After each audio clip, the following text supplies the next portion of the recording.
അതിന് കാരണം നിൻ്റെ കഴിഞ്ഞ ജന്മമാണ്. കഴിഞ്ഞ ജന്മത്തിൽ നീ ഒരു ആണായിരുന്നു. നിനക്കൊരു കാമുകി ഉണ്ടായിരുന്നു. ചേട്ടാ, എന്താ സന്തോഷമില്ലാത്തത്? ചേട്ടനറിയാലോ നമ്മുടെ കാര്യം വീട്ടിലറിഞ്ഞ് വലിയ പ്രശ്നമാണ്. ആരും കാണാതെ ഞാനിപ്പോൾ ഇങ്ങോട്ട് വന്നേക്കും. ഇതൊക്കെ അറിഞ്ഞോണ്ടല്ലേ നമ്മൾക്ക് ഉറങ്ങിയത്. ഇപ്പൊ ഇങ്ങനെ പറഞ്ഞാൽ ശരിയാവുന്നു?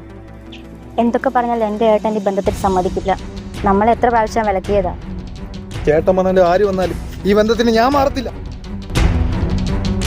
എടി നിന്നോടല്ല പറഞ്ഞ അവനെ കാണരുത്.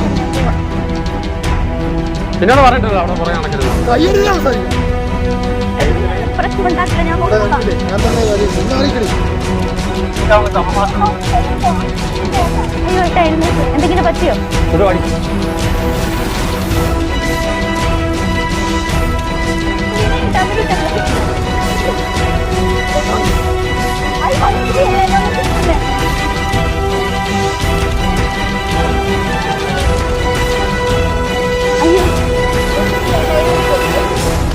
പൊക്കോ, ഇവിടുന്ന് ആരും വരും. വേഗം പൊക്കോ.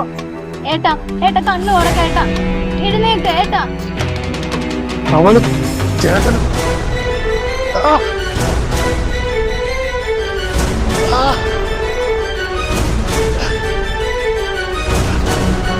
ആ തർക്കത്തിൽ അവളുടെ ജ്യേഷ്ഠൻ കൊല്ലപ്പെട്ടു. അവനെ കൊന്നവനും പാമ്പ് കടിയേറ്റ് മരിച്ചു. അപ്പോൾ അവനാണ് നമ്മുടെ കുഞ്ഞിനെ കൊന്നത് അല്ലേ? നമുക്ക് എന്ത് ചെയ്യാൻ പറ്റും? നമ്മുടെ കുഞ്ഞിനെ കൊന്നവനും മരിച്ചുപോയി. അവന്റെ അടുത്ത ജന്മം ഒരു പെണ്ണായിട്ടാണ്.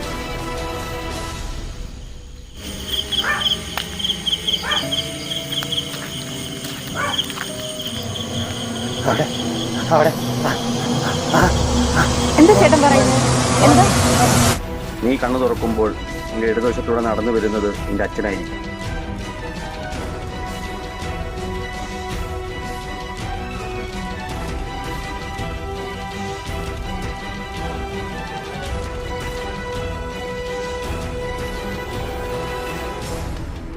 വലതുവശത്തേക്ക് തിരിയുമ്പോൾ തലയിൽ പൂ ചൂടി സാരി ഉടുത്ത് ഒരു സ്ത്രീ വരും. അവരുടെ പേരാണ് കമല. അത് നിന്റെ അമ്മയാണ്. നിന്റെ അച്ഛനും അമ്മയും ഒരിക്കലും കണ്ടുമുട്ടാൻ ഇടവരുത്തരുത്. ഇല്ല, അത് ഞാൻ അനുവദിക്കത്തില്ല.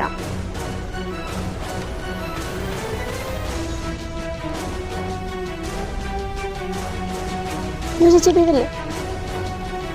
ചേച്ചി എൻ്റെ കൂടെ ഒന്ന് വരുമോ? എനിക്കൊരു കാര്യം പറയാനുണ്ട്. എന്താ മോളെ കാര്യം? ഒന്ന് അവിടെ വരൂ എൻ്റെ കൂടെ.